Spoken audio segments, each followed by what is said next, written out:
Welcome to another episode of Rocket Resources, where we're fueling your exhibition success with expert advice from the Rocketeers and other industry experts. Now today we are joined by Scott Irwin from Investors in People. Now, Scott runs all of the events for Investors in People and has got loads of experience and some great insight to share with us on how to get the most out of your events. So I hope you enjoy the episode and we'll see you on the other side.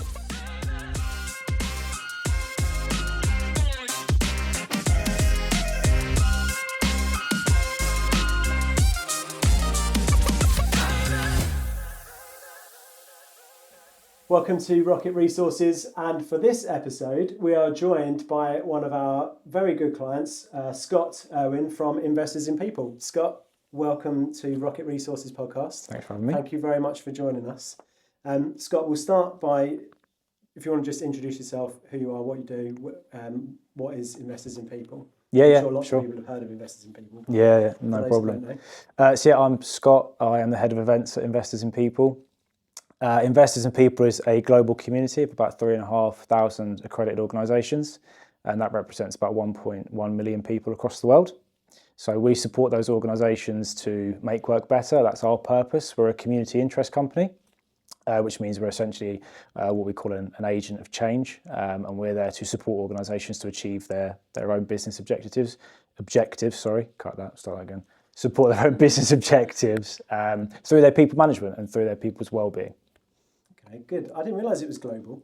Yeah, it's global. So we operate currently in about 60 odd countries, maybe 66. But we've been around for 32 years. And across that time, I think we've operated in over 100. And we've supported about 60,000 companies, which is about 12 million people. Wow. So it's pretty big. Yeah, that's a lot. And how many people are in the business? 35 or 36. And then in events, how many are in the events? Two. Just two. Yeah. Okay. So it's me and a colleague who is an apprentice. So we look after all of our events. We do have a team of practitioners who actually deliver the accreditations and the assessments. They're sort of external contractors. Yeah. There's about 140 of those, 150 of those. Okay. Yeah, actually a friend of mine does that. Oh, really? Yeah. So let's go back to the beginning. Talk to me, how did you get into events? So I started at Investors in People about 12 years ago, just over 12 years ago, as an apprentice. So I was a business admin apprentice, which essentially meant I was the CEO's personal assistant and doing a lot of office admin. Not like make the teas kind of thing, but a lot of diary coordination and that sort of thing. I also looked after merchandising. So at the time, you and many people have probably seen the Investors in People wall plaques. So they were externally managed, and our CEO said, because of my kind of background and interest in merchandising and in sort of buying and selling stuff, he said, do you want to have a look at it, see if we can commercialise it in-house and bring it in, which was quite daunting at 18 years old, but we did that, and I still look after those plaques to this day. Quite reluctant to let them go. I was going to say, you're going to pass them on to your new apprentice. No, they're mine. They're mine. I've been doing it for over a decade, and I've seen 5 or 6 different designs of those now, and I won't be letting them go anytime soon. Fair enough. So, quite a humble beginnings, I suppose, if you look at from the apprentice side. And yep. But I imagine that was pretty good to be working alongside the CEO, because a lot of people don't get access to, when you're learning something, being surrounded by good people who know a lot and you can just absorb from is great. So being alongside the CEO, you got exposure to all elements of that. I did. The business. So. I did. Yeah. As an apprentice, I was in a nice way passed around. Yeah. So I went to lots of different teams I worked in. At the time, it was only about 10 people. Because back then, before we became a community interest company in 2017, we were a bit like a franchise model. Right. So we had a head office who looked after sort of marketing and sort of business operations, but then we had delivery centres who actually delivered the accreditations across the regions in the UK and abroad. So I would support the marketing team, I would support the product team, I would sit in on board meetings, sit in on delivery partner, quarterly performance reviews. And I would go out with the CEO and our directors and meet stakeholders, meet some of our board members and our commissioners at the time. So yeah, it was quite an interesting apprenticeship, an interesting first couple of years. Definitely learned a lot. Yeah, so it gives you a great insight into the business in general to help you then in your events role to know what you need to try and achieve. Yeah, absolutely. So let's talk about the events then. So what events do you do? So we have our conference. So it's our Make Work Better conference. So that's been running. It's our third year this year. This year is the first year it is completely sold out, which is fantastic. That's an opportunity for us to position ourselves as a thought leader and also give back to our community of accredited organisations, but also people who just want to come along and experience what it's like to be a part of this community. So we like to put on a well-structured agenda that's against a specific topic. So last year it was well-being, this year it's supportive leadership, and then we get a couple of sort of like celebrity names involved and some really good thought leaders underneath that. What's the inside scoop for that then? Who's coming this year? So it's no exclusive. This year it's Jamie Lang and Sarah Davis. Okay, cool. Last year was Joe Wicks and Ruby Wax, and then the first year was Stephen Bartlett.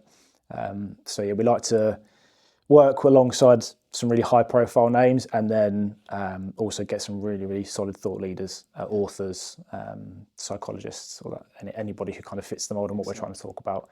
So that's one of our main ones, and then we have our annual awards. So the awards have been running for 12 years.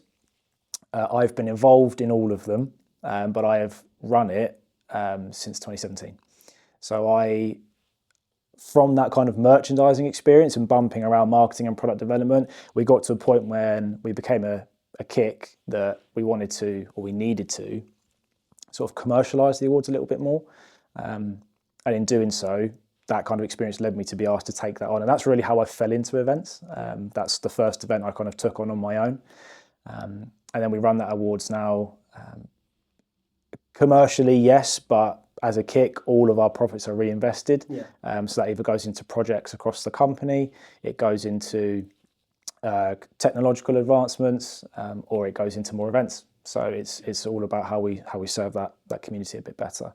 And the last two are our celebration events. So we host 5 or 6 of those a year. We host 5 or 6 of those a year. There are between 90 and 140 people come along from organisations that have been accredited in the last 12 months.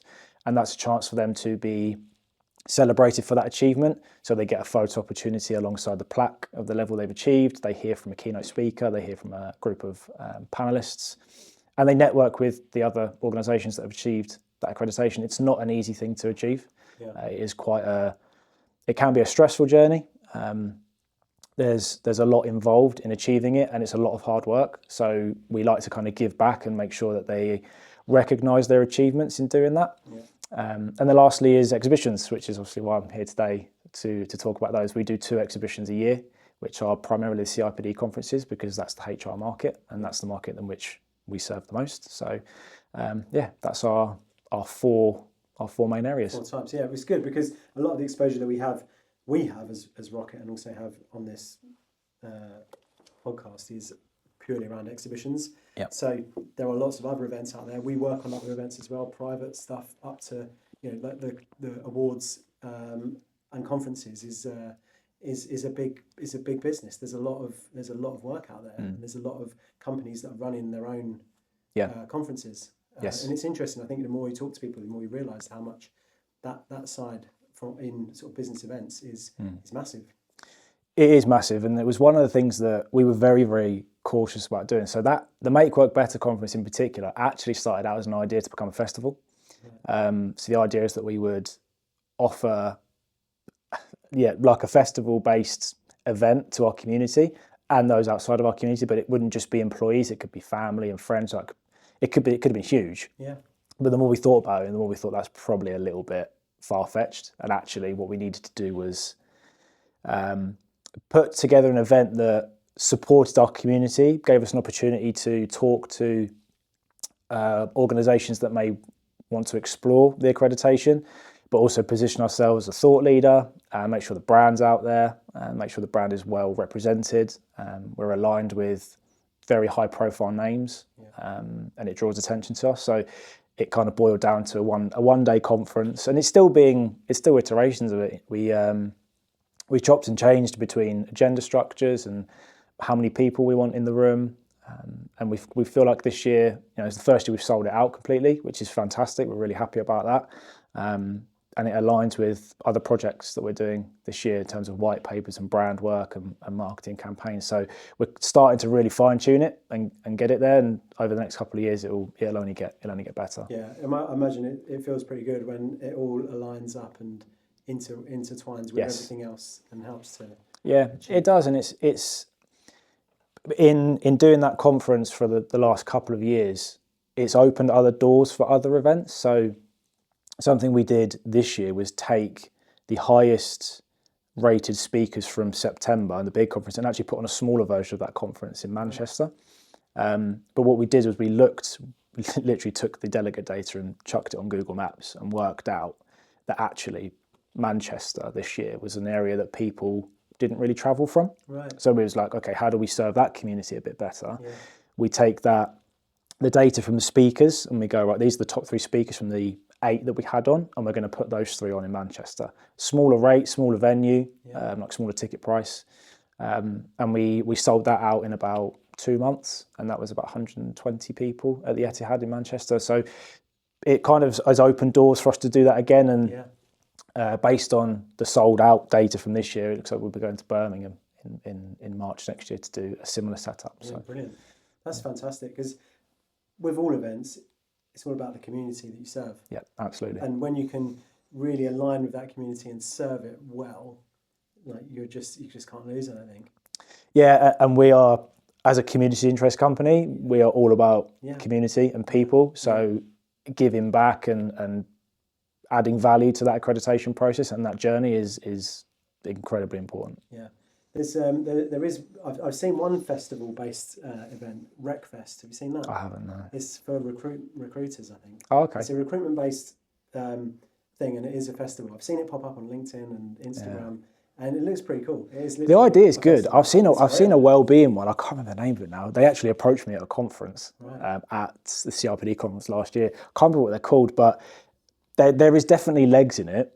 It was just for us. It wasn't quite right. Yeah. Yeah, maybe go and get some tickets to go to some others. Possibly. Go and scout it out. Yeah, like ZeroCon as well. I don't know if you heard of that.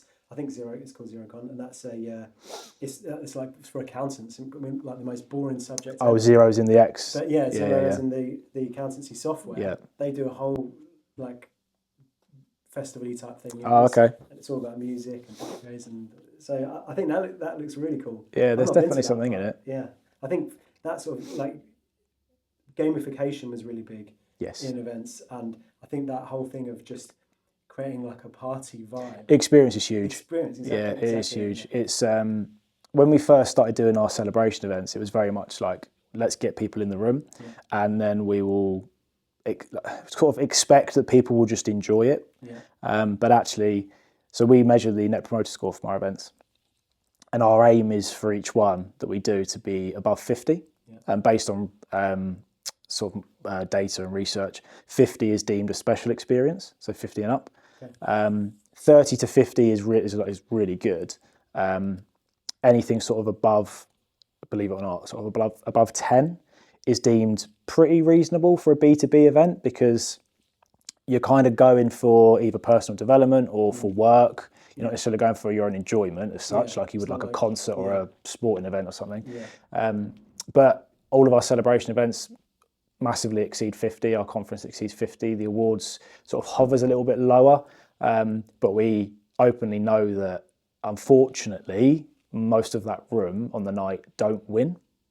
So we kind of know that may impact the feedback slightly, but we try and put a lot more effort into the experience side of the awards. So whether that's investing in a very high-profile comic to host it, or this year and in previous years investing a lot into theming the event. So we've done Las Vegas, we've done Winter Wonderland. This year will be the Moulin Rouge, which I'm sure we'll talk about later. So adding that experience element is again massively important. Yeah, that's brilliant. Well, it's good, and you're obviously getting good scores, so yes, it's working. Yeah, it is working. That's a good lesson. Good top tip, actually. Yeah, touch wood. Top tip, Alec, for making like gamification or just that experience, like you say, is really focusing and thinking about being intentional about the experience that you want people to have. Yeah. I love that. Awesome. So when you're doing these events, obviously you mentioned about the Net Promoter Score. I want to understand about how you measure the success of events, particularly I suppose the exhibitions in a way, which you won't necessarily know everyone who's seen you or interacted with you. I guess your conferences and awards, you know exactly who's in the room, you know who they are, you can contact them, you can ask them for feedback. You won't necessarily always get that on a trade show where there's lots of exhibitors and the community there, not necessarily people that are in your community yet. Yeah, so absolutely. How do you measure the success of your events? So I will focus more on exhibitions. It's pretty standard for the other events. So there are commercial targets or the Net Promoter Score or attendance rates. But for things like exhibitions, we've actually really struggled with not how we measure it, but what we want to measure. So we've been doing exhibitions ever since I joined, so over that 12 years. Some years in the very sort of early stages, we tried to exhibit everywhere. We would do small scale summits, we would do the Engage summits, CIPD summits, HR, any HR conference really that we could get in, we would go to. But we were walking away with data that didn't really go anywhere. And we soon and quite quickly realised that we were very much going in at quantity over quality. Yeah. So although we were walking away really happy with, we've maybe got 250 leads, when we then filtered that out, a lot of them were students, or a lot of them weren't the decision makers. And that's fine because we can still talk to them, we can still engage with them. Yeah. And especially with students. Still in your community, aren't they? They're still in our community, but with students in particular, it's something that we are focusing a little bit more on because that's the next generation of HR manager or the next generation of director. So we want to talk to them. We want them to know that when they go into the world of work, they should be looking for this brand mark. They should be looking for this accreditation because they know it's a good place to work. But similarly with like decision makers, it's hard to actually find those people, the person that would actually sign the contract to pursue the accreditation. So then we started to flip towards, okay, this is actually about the brand. And then we started to really scale up our square footage on the actual stand and go, right, how tall can we go? How vibrant can we colour it? What giveaways can we do to make people walk away and remember us? But again, that's very hard to measure. We can look at website traffic. We can look at social media engagement rates and impressions, all of which were looking really, really positive and were on the up. But again, it wasn't then turning into like business at the end. So we still sort of flip between the two. Yeah. And I'd say actually we have got to a place with the CIPD conferences that they're very much about brand. Especially the Festival of Work for us. So we do the Festival of Work and we do the annual conference. So that's June and November.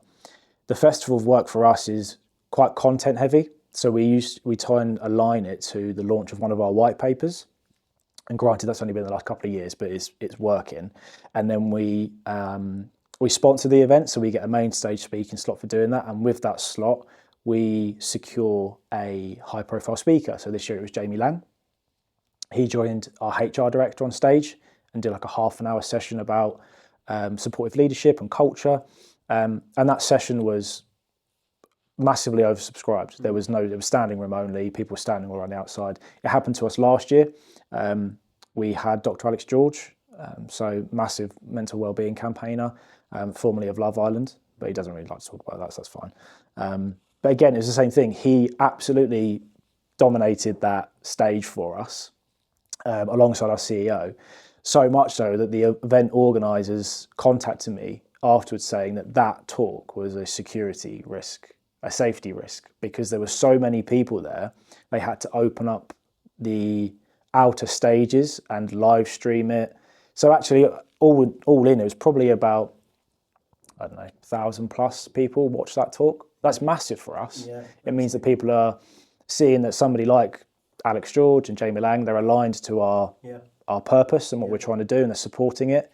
and it draws people to the stand. Now, we then walk away with, say, 100 leads or 100 contacts, but we know that those are people that are a little bit more serious about having a conversation with us. Yeah. Now, that's something we tried to do this year in particular, was implement a bit more of what we called a triage process for it, where instead of everybody flooding the stand, which happened to us last June, which is again great. We love talking to everybody. We want everybody to walk away with bags and collateral and notebooks, bottles, whatever it is they wanted. This year, Jamie Lang gave us 500 bags of candy kits to give away, and they did get shifted pretty quickly. But we wanted to find a way of sort of making sure that the people that we walked away with, we could walk away with having confidence that there was going to be a solid follow-up conversation, because ultimately these conferences, they cost a lot of money. They are a massive investment, and we can't just do that and not expect anything back. No. So we implemented that sort of triage where we said to the team, we're going to position some of you on the sort of outside of the stand, and we want you to have those initial conversations, give away the merchandise, talk about the brand, and sort of scratch the surface on why they've come over. Have they come over because they were drawn in by the balloons or the sign or the stand itself, or had they thought about us before they got to that conference, going, I need to talk to them. I want to know more. I want to potentially follow up with an accreditation conversation. So then if they do that, then we would obviously welcome them further into sort of the stand, and there would be account managers or senior salespeople waiting to have more of an in-depth conversation. So instead of having our frameworks on the outside of the stand, those frameworks were behind closed doors. They were locked away and only available to people that wanted a serious conversation. Whereas our white papers and our promotional flyers and our awards or conference leaflets, we had thousands of those, and they just went. But the frameworks were very sort of unique or hard to exclusive. They were for people that wanted a genuine conversation. And did people know that you had that on the stand, or was that not? It wasn't something that we kind of that's what you publicised, but that's what we tried to do this year. It's the first time we've done it, and we've definitely come away with more solid conversations to follow up on, which has worked for us. But similarly, we never turn anybody away. So those people on the outside, if they didn't want to come in and talk about the accreditation, we'd still sort of do the typical scan, and they would go onto our mailing list. So they're still going to get content. So when we release articles or research papers, or tickets for events or categories to enter for the awards, they're still getting all of that information. So they're still immersed in the brand continuously. It was just the decision makers that were brought in for further conversation. Yeah. The ones that are going to ultimately give you back your investment. Exactly, yeah. That's good. And I like the speaking element is good. And I know James Sinclair, who's a guy that I follow a lot, and he talks about if he's going to do an exhibition, or he says, always try and get a speaking slot. If you try and negotiate it when you're booking your space, if you've got something to say, not necessarily just being a sales pitch, but if you're passionate about whatever it is that you do, actually having that opportunity as a platform to talk about it and the benefits it does for people, and just like you say, just aligning yourself as a thought leader to your business is at the event, and they say, if you want to know more, come and see me on the stand. It's exactly fantastic. Yeah, exactly. And it's those main stage speaking slots at both conferences that have worked the best for us. Now, ACE in November is smaller scale, so whereas we get like 1,000 people are looking at Paul or Beth from our team, there might be a 10 to 15% of that in November. So that's why we kind of focused on that on June for the Festival of Work, and then we focus on more brand activity in November.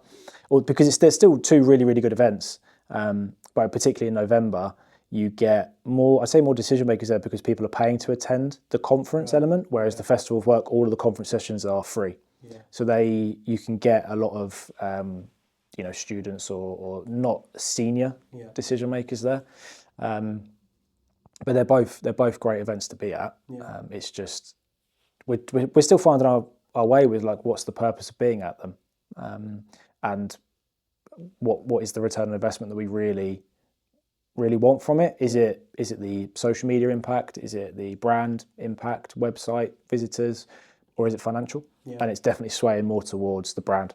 Yeah, interesting, because there's no right or wrong around that, is there? For me, I just think it's important that you have some objectives that you're trying to work towards, because like you say, you've given a really good example there of how you then work the stand and make sure there's almost like two layers of contact for people to come through, so you can make sure that the right people are talking to the right people. Yes. And those that, and you're qualifying them on the outside, which I think is a great idea.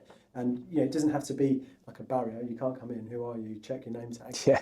But you can do it in a subtle way that is literally it's basic qualifying, isn't it? It's just understanding who are you, what do you do, how can we help? Yeah. And if it is just a case of giving them a freebie, off you go. Thanks very much. Nice to see you. Yeah. The thing is, we appreciate that anybody that comes over is more than welcome, but we also understand that there are hundreds of exhibitors in that hall, and there are thousands of people and not a lot of time. So you can't see everybody. No. So they've come over for a reason, which is great. Yeah. But we don't want to waste their time. Like if they're not interested in the accreditation, then we can still give them research papers and other ways of staying engaged with us without then bringing them in and having like a half an hour conversation about the accreditation that's not going to be potentially of interest to them. So then they can get all of the information and the freebies that they want and then move off to the next exhibitor they want to see. And it then keeps our team and the people that want to have those serious conversations free. And it's just sort of the best use of everybody's time. Yeah, because we've all heard the story anecdotally or whatever of, the best person who came to your stand was the one you didn't speak to because you were busy talking to someone else. Exactly. And that's why qualification is so important, qualifying people, because you're only there for 2 days or 3 days, whatever the event is, maybe one day. You've only got a finite amount of time. Yeah. You can only talk to so many people. So in terms of hitting those objectives, especially if they are to get in front of the right people and capture their details to follow up, like you can't afford to be nice. You can't afford to have a conversation with someone who's... We'd love to speak to everybody, but it's just not possible. Yeah, it's not possible. Absolutely. So you must have seen some good and some... I mean, obviously I'm biased, but your stands are great. I love the vibrancy of your stands. The colour scheme's brilliant. I think it really stands out, which is great. So you obviously know what good looks like. So I do. What have you seen, in the halls, in different things over time? What's worked, or what do you think from your perspective? What does good look like, and what does terrible look like? I think for good, it's really trying to be different, which is hard because, like I said, there's a lot of exhibitors and a lot of exhibitions. You go to the Excel on an exhibition week, and there's all of those halls are filled with completely different types of industry exhibitions. But if you walked around them, you could probably not far off cut a template of the big ones because they follow the same kind of design. So we've always looked at them and gone, we could take a bit of that and a bit of that and put our own spin on it. And what do we really want people to experience from our stand? So we're quite lucky that our colour palette is a nice teal and a vibrant pink, and then we've got sort of the corporate blue. Yeah.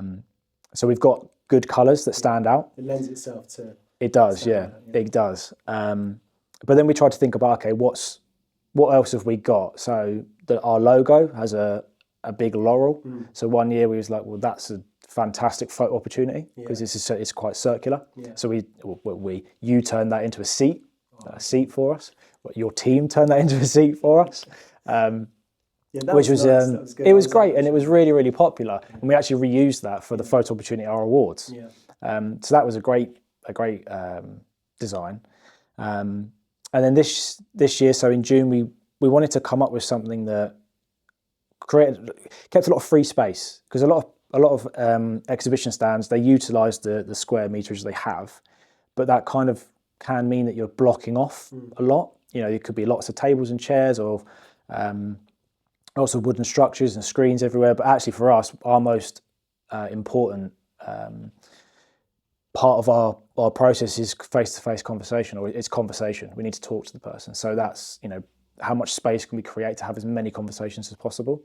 And then something we're doing for November this year is trying to take advantage of the position of the stand that we're in, or we're on. So our stand is positioned right outside of the paid for conference area. Right. So what we've tried to come up with is a way that people will come out of those doors and then see something that's massive. It's probably bright pink, and it has an archway that walks you onto the stand. So it has that entrance point, so people are sort of immediately drawn into it. So it's trying to be unique in a very hard space to be unique in. Yeah. But yeah, that's the good thing. What else have you seen from that's not investors in people that you've seen that shows who does it really well? Any other brands or businesses out there that you've seen that people can look up and see? And like I say, it's because we use them. So HiBob are really good. They usually get, so they're like it's like a HR software. Do like your annual leave and your performance management, that kind of thing. Yeah. And we use them. Right. So and they are great. But they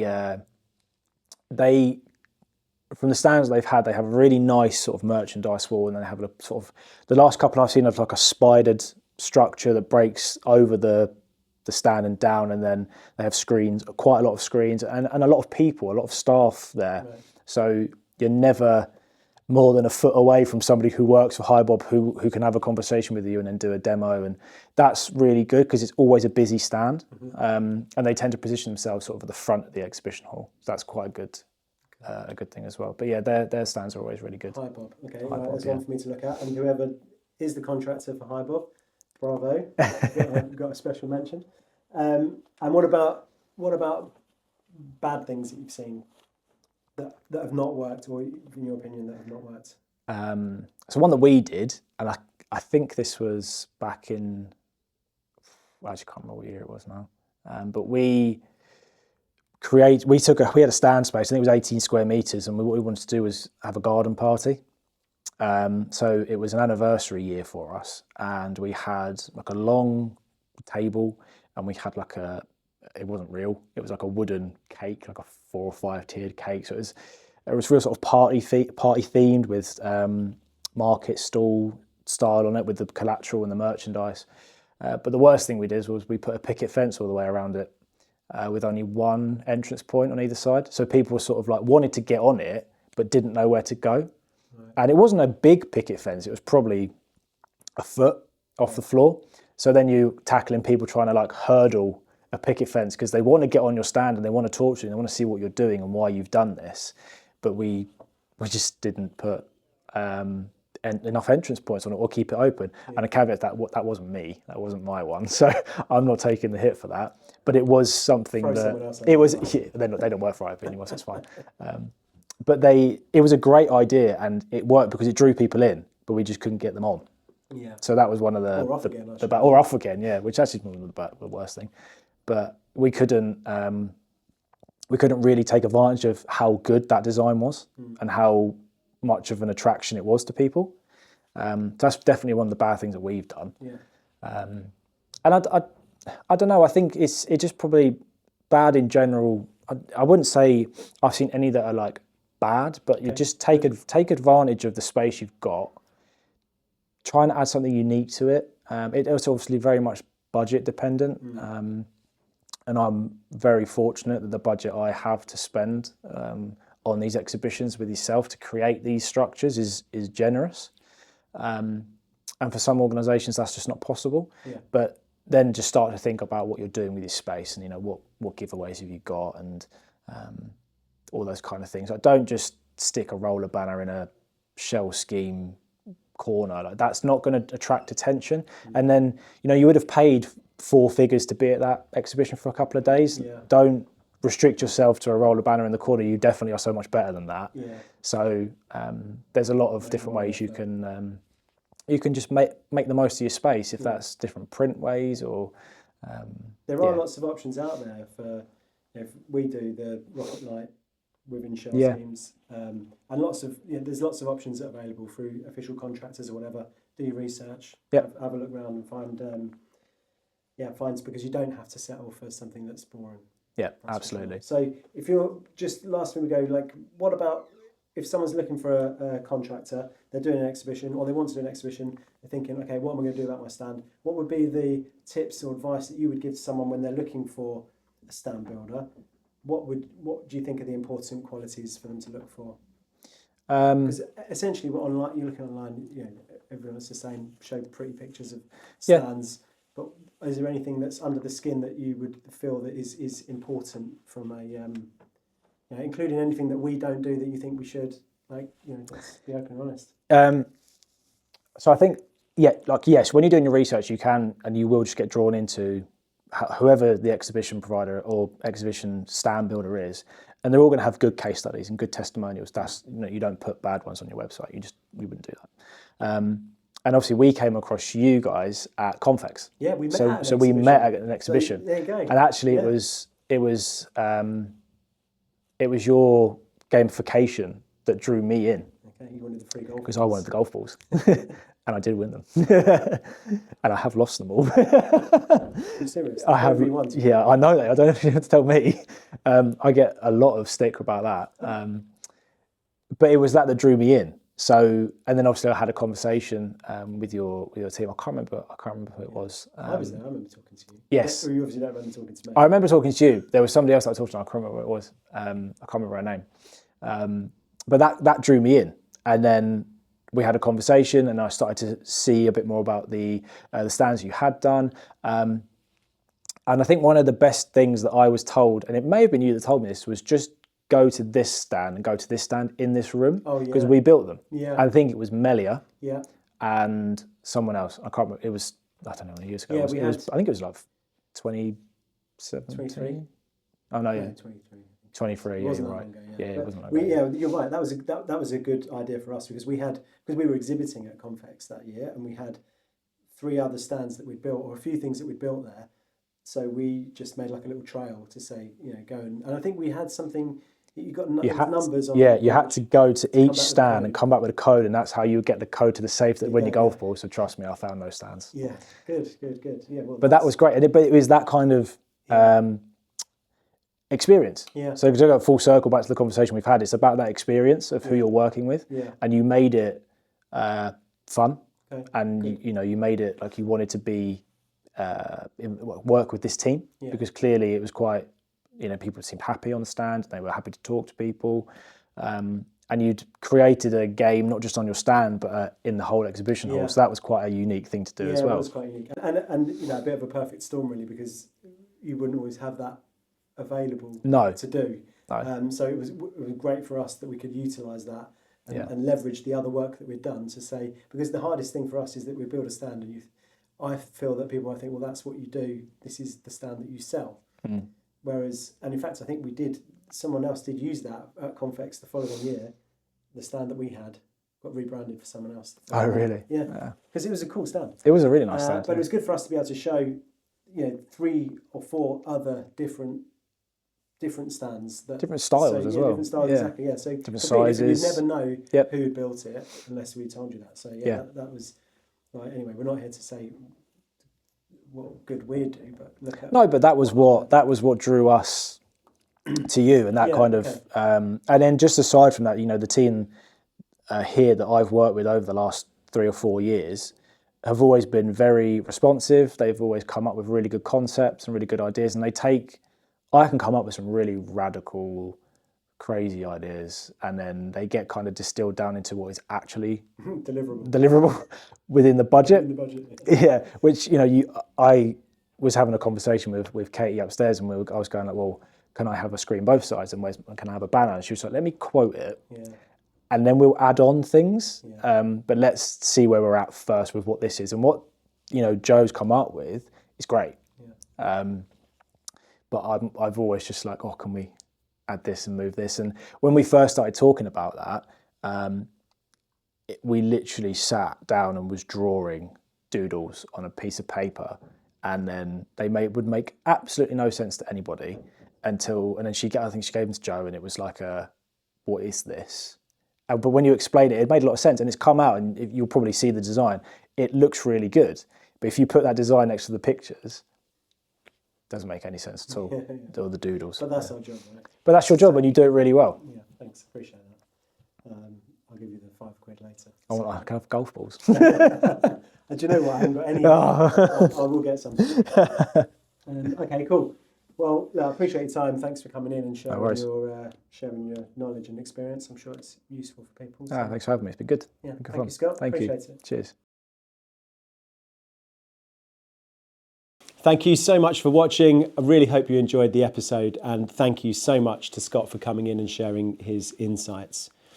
Now, don't forget to like and subscribe to the channel. You can catch us on all the usual places, YouTube, Spotify, wherever you get your podcasts. Please don't forget to share it with your friends if you think it's as useful, and help everyone to get the most out of their next exhibitions. Also, please don't forget to take the scorecard, which is a free tool available to you to use online 24/7. The link's below. Answer some questions and it will give you some really good insights and a report into how you're set up for your next event. Thank you very much, and we'll see you on the next one.